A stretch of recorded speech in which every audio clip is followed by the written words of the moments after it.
There's an uncomfortable truth most men never hear. Some men aren't better looking than you. They aren't richer. They aren't kinder. They don't try harder. Yet when they disappear, women can't let go. Not because of what those men do, but because of what they leave behind. An emotional gap, a silence that feels wrong, a shift in her nervous system that tells her something is missing. While you're trying more, texting more, giving more, another man does less. He steps back, and suddenly, she thinks about him even more. This isn't a trick. It's not manipulation. And it's not dating advice you can copy and paste. It's one principle, one psychological truth. When you understand it, you stop chasing women altogether. Because attraction doesn't come from effort. It comes from emotional gravity. And here's the dangerous part. If you get this wrong, you don't create desire. You create imbalance, confusion, emotional chaos. So the real question isn't how to make her want you. It's this: why does she feel unsettled when you're gone? Stay with me. Because once you understand this one thing, you'll never see attraction the same way again. Most men believe attraction works like a scoreboard. Do more things right, and you earn more points. Be more attentive. Be more available. Be more consistent. Be nicer. And eventually, she'll choose you. That belief feels logical. It feels fair. And it's exactly why so many men lose. Because attraction doesn't reward effort. It responds to leverage. Here's the uncomfortable truth most men never hear clearly. Want is optional. A woman can want many things at the same time. She can want attention, affection, stability, excitement, reassurance, novelty. She can want you and still replace you without hesitation. Want feels good, but it doesn't bind. It doesn't anchor. It doesn't create gravity. Anything that exists at the level of want can be swapped out the moment something slightly better appears. A better feeling, a better moment, a better option. And modern dating is full of options. This is why effort is such a trap. Men assume that effort creates value, but effort without leverage does the opposite. It communicates availability, predictability, replaceability. When you give freely without friction, you quietly teach her one dangerous lesson: your presence is not essential. Think about how quickly desire fades when something becomes guaranteed. Music you once loved becomes background noise when it's always playing. Attention that's constant stops registering. Approval that costs nothing loses weight. This isn't cruelty. It's how the nervous system works. The human brain is wired to prioritize what feels scarce, uncertain, or consequential. What's optional gets deprioritized. What's guaranteed gets ignored. And this is where most men confuse being nice with being irreplaceable. Nice is safe. Nice is agreeable. Nice is easy to access. Nice listens, adapts, accommodates, explains, reassures. Nice removes tension. Nice smooths every emotional edge. And while that may create comfort, comfort alone doesn't create attachment. It creates familiarity. Familiarity is calm, but calm is not the same as desire. You can be kind, respectful, consistent, emotionally available, and still be forgettable, because none of those qualities force the nervous system to register loss when you're gone. This is why men who do everything right often get replaced by men who appear to do far less. Not because the second man is better, but because his presence isn't free, his attention isn't guaranteed, his approval isn't automatic, his availability has weight, and weight creates leverage.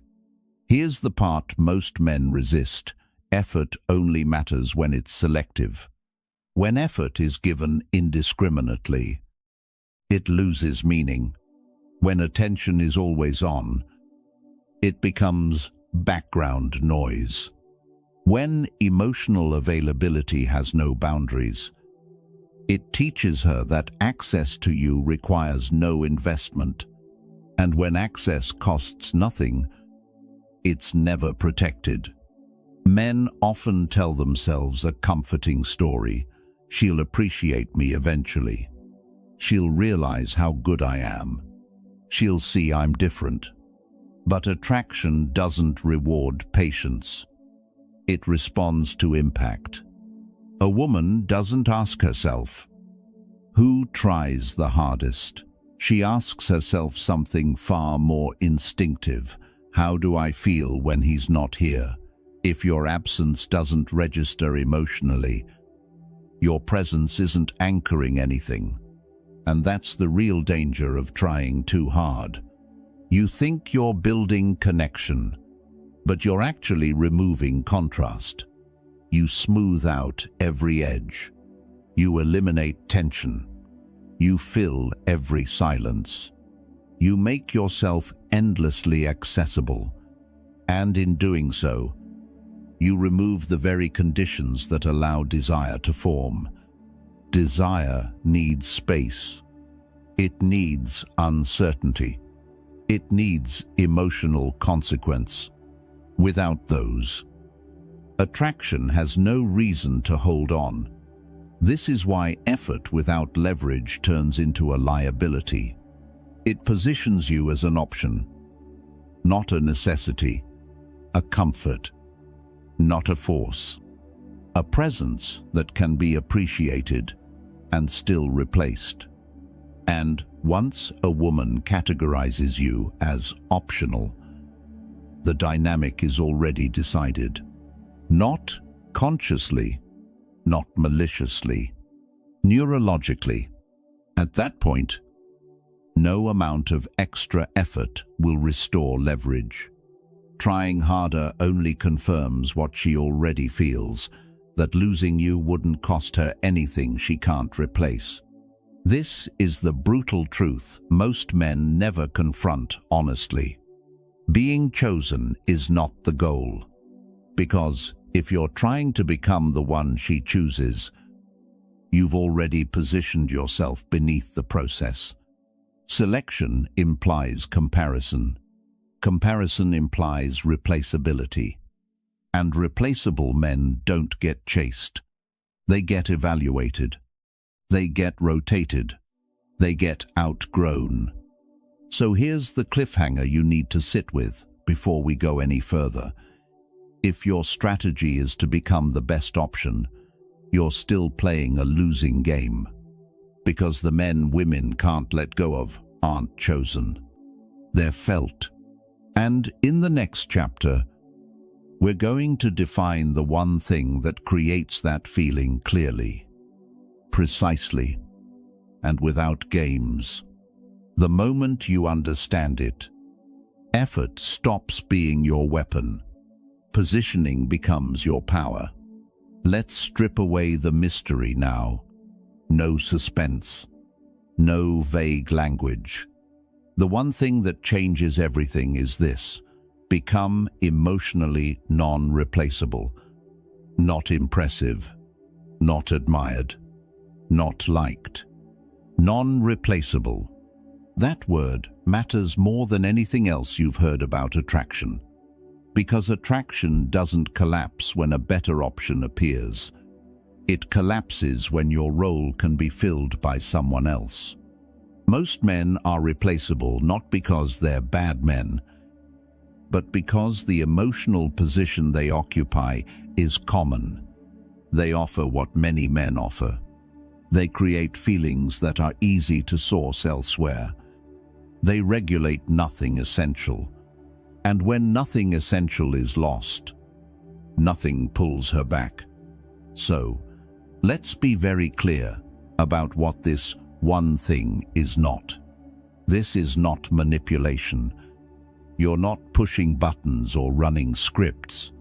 You're not withholding to provoke anxiety. You're not playing hot and cold games. This is also not game. Game is behavior. This is position. Game is what you do. Position is where you sit in her emotional system. And that's the distinction most men never understand. You don't become irreplaceable by acting a certain way. You become irreplaceable by occupying a role her nervous system can't easily swap out. Attraction doesn't live in logic. It lives in regulation. Human beings unconsciously seek people who stabilize, stimulate, or organize their internal state. We move toward what soothes us. We orbit what activates us. We return to what restores balance. This isn't romantic. It's biological. A woman doesn't chase a man because he's impressive on paper. She chases what her system associates with relief, excitement, grounding, or tension release. And when you become the source of one of those experiences, something subtle happens. Comparison stops.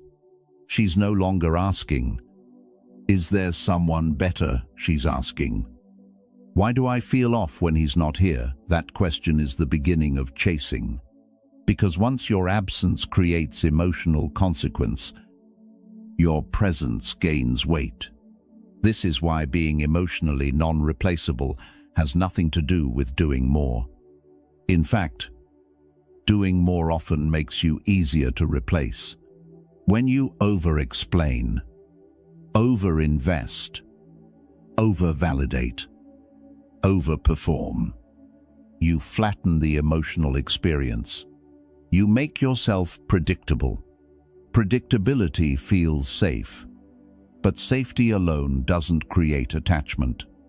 Attachment forms when your presence changes her internal state in a way she can't recreate on demand. That's the key. Not pleasure, not approval, not comfort, regulation. When she's around you, something inside her shifts. Her mind quiets, her body relaxes, or her energy lifts, or her focus sharpens. And when you're gone, that shift disappears. That disappearance is what her system notices. This is why trying to be everything never works. If you try to be endlessly supportive, endlessly exciting, endlessly validating, endlessly available, you dilute your impact. You become emotionally generic. Irreplaceable men are specific. They don't fill every gap. They fill one, and they fill it cleanly. Here's the hard truth most men resist. You don't get to decide what role you play. Her nervous system does. You only get to decide whether you pay attention to that role or keep performing blindly. Men who fail at attraction usually fail for one reason. They're focused on being chosen instead of being felt. They want reassurance. They want clarity. They want verbal confirmation. But emotional attachment doesn't announce itself verbally.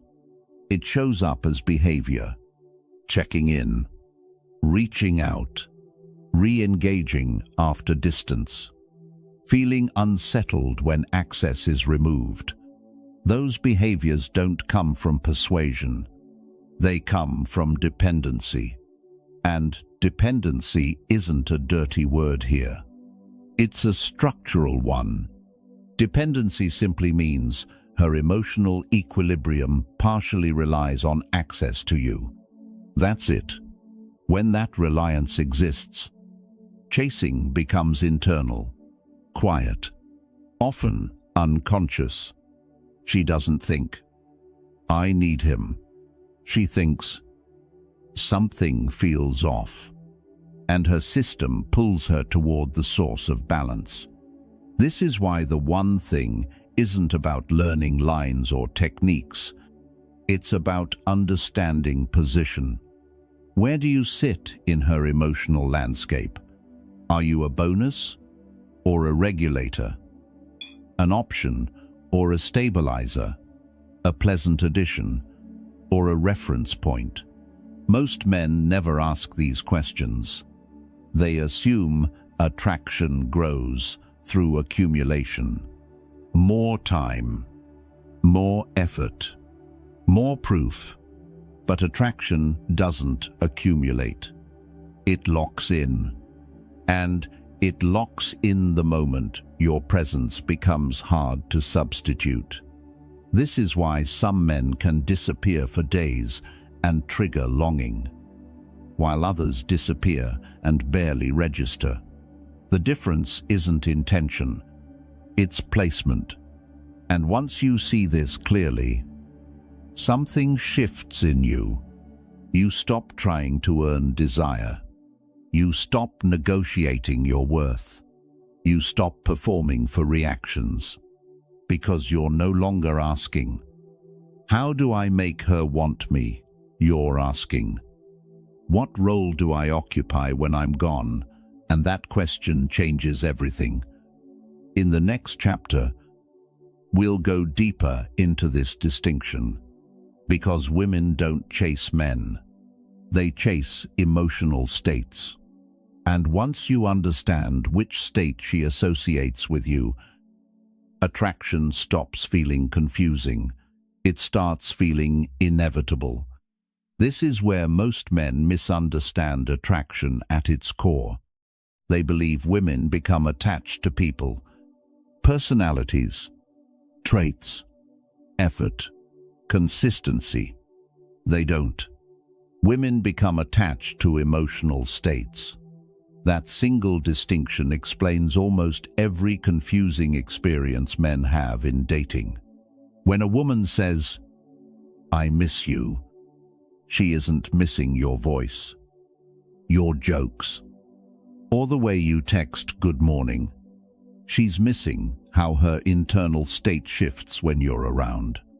Calmer, more alive, more grounded, more stimulated, more centered. Your presence changed something inside her. Your absence removed it. And that removal is what her nervous system reacts to.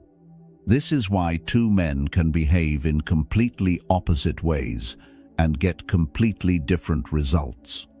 One man is attentive, consistent, emotionally available.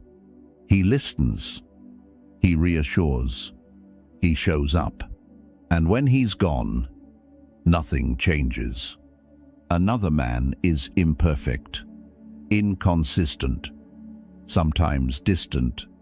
But when he leaves, her mood shifts, her thoughts loop, her attention drifts back. The difference isn't character, it's regulation. Human beings unconsciously gravitate toward whatever regulates their emotional world. We move toward what restores balance when something inside us feels off. This isn't romance, it's survival wiring. Your nervous system doesn't care about logic. It cares about relief. And when a woman associates that relief with you, attraction stops being a choice. It becomes a pull. Here's where men get trapped. They assume effort creates attachment, so they try harder. They give more reassurance, more availability, more explanation, more emotional presence. But effort alone doesn't change emotional states. In fact, over-effort often neutralizes them. When your presence becomes constant, predictable, always accessible, the nervous system stops registering it as meaningful. It fades into baseline. This is why absence matters. Not ghosting, not punishment, not withdrawal. Contrast. Contrast is what allows the system to notice difference. You don't realize how warm a room is until you step outside. You don't notice silence until sound stops. You don't feel emotional relief until tension is removed. When you're always there, there's no contrast. When there's no contrast, there's no imprint. This is why emotional states attach to moments, not duration. A single conversation can create more attachment than months of consistency if it shifts her internal world in a way she can't recreate alone. Let me give you a concrete example.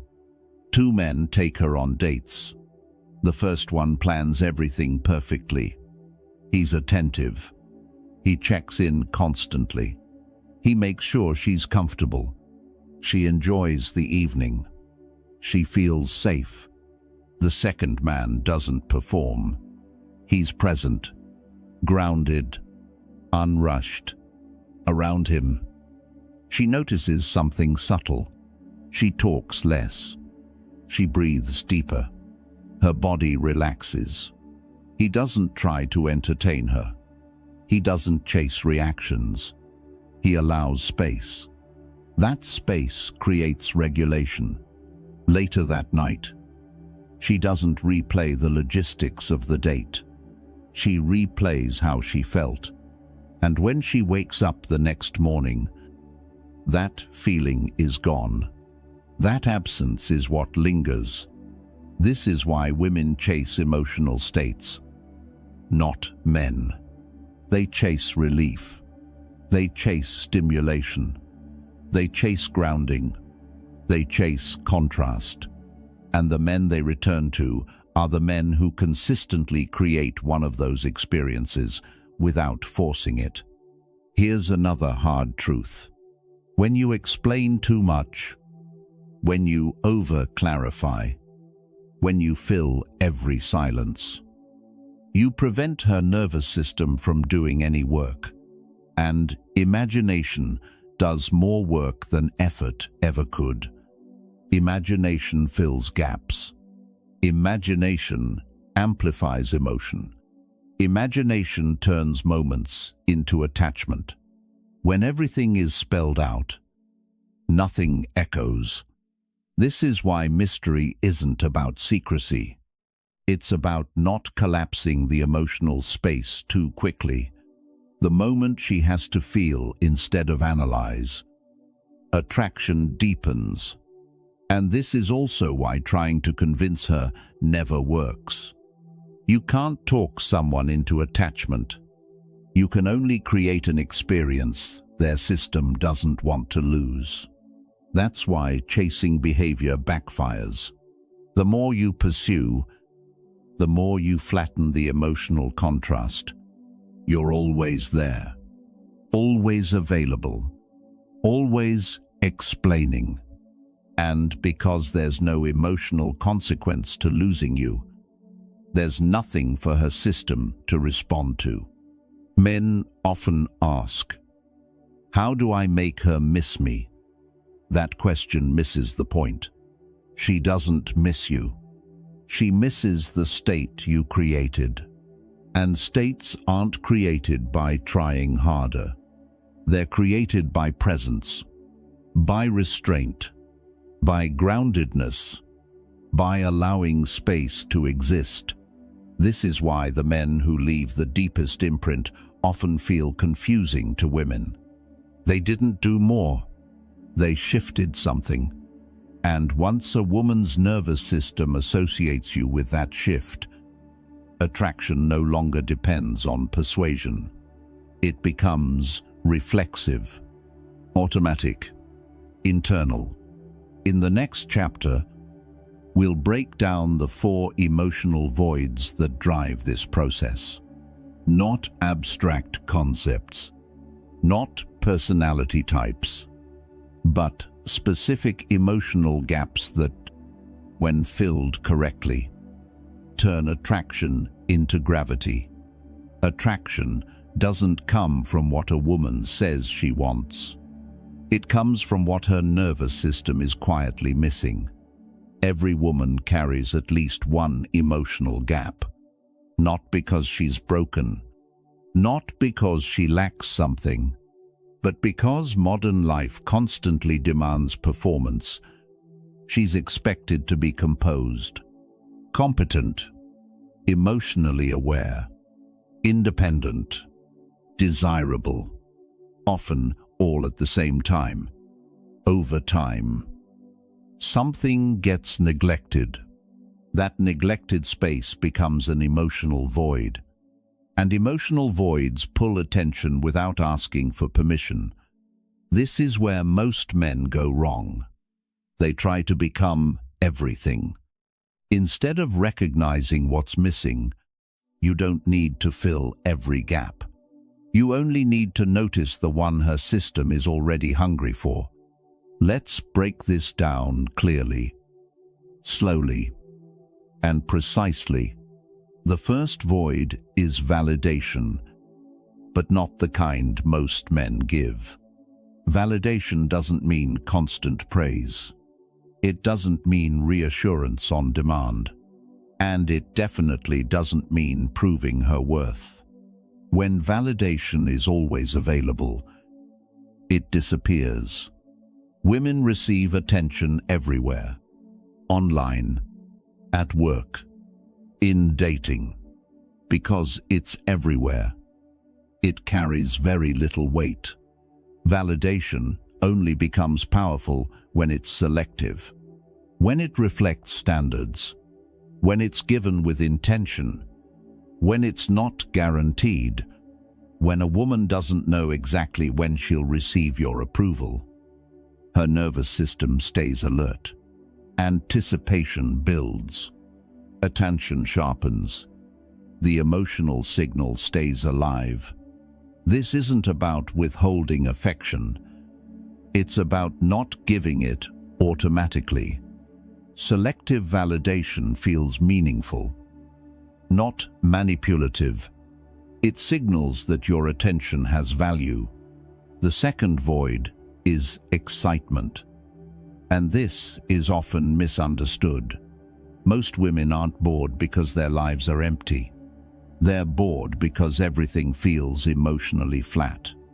Same routines, same conversations, same predictable interactions. Excitement isn't chaos, it's contrast. A man who introduces emotional variation stands out immediately. Unexpected pauses, playful tension, moments that don't follow a script. Excitement works because it wakes the nervous system up. Patterns fade into the background. Contrast demande attention. This is why mystery holds more power than explanation. Why teasing lingers longer than compliments. Why unpredictability feels alive. When a woman associates that feeling with you, your presence stops being neutral. The third void is escape, and it's the quietest one. Most women are always managing something. Managing impressions, managing responsibilities, managing expectations. Even rest often feels monitored. When a man becomes a space where she doesn't have to perform, something softens. Her body relaxes. Her breathing slows. The internal noise fades. Escape doesn't mean fixing her problems. It means temporarily removing her from them. You become an environment where nothing is demanded. That kind of relief is rare, and rare experiences create attachment. Not because they're dramatic, but because they're felt deeply. The fourth void is challenge. And this is where many men get confused. Challenge is not coldness. It's not arrogance. And it's not emotional distance. Challenge is resistance. Most men are easy. Easy to read. Easy to access. Easy to win over. They rush to please. They rush to prove. They rush to adapt. Ease removes tension. And tension is what keeps attention engaged. A man with standards introduces friction naturally. He doesn't bend immediately.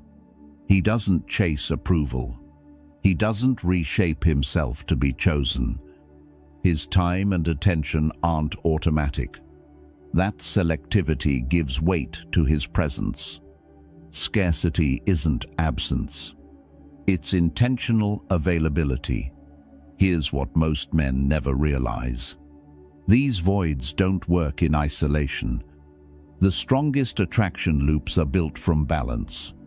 Relief paired with tension. Safety paired with pursuit. Escape calms her system. Challenge keeps it engaged. Excitement stimulates. Selective validation anchors. When one man consistently fills the dominant gap in her emotional world, attachment forms quietly. When he fills two, carefully and without overdoing it, chasing begins internally. But this is also where men sabotage themselves. They try to be everything at once. More validating, more exciting, more comforting, more distant, and in trying to do everything, they dilute their impact. You don't create attraction by adding more behaviors. You create it by occupying the right role cleanly. The key isn't listening to what she says she wants. It's observing what her emotional system reacts to. Pay attention to patterns. When she talks about feeling bored, her system is craving stimulation. When she sounds overwhelmed, it's seeking relief. When she subtly looks for reassurance, there's a validation gap. When she seems unimpressed by attention, she's missing resistance. Once you see the gap, you stop guessing. You stop performing. You respond to an imbalance that already exists.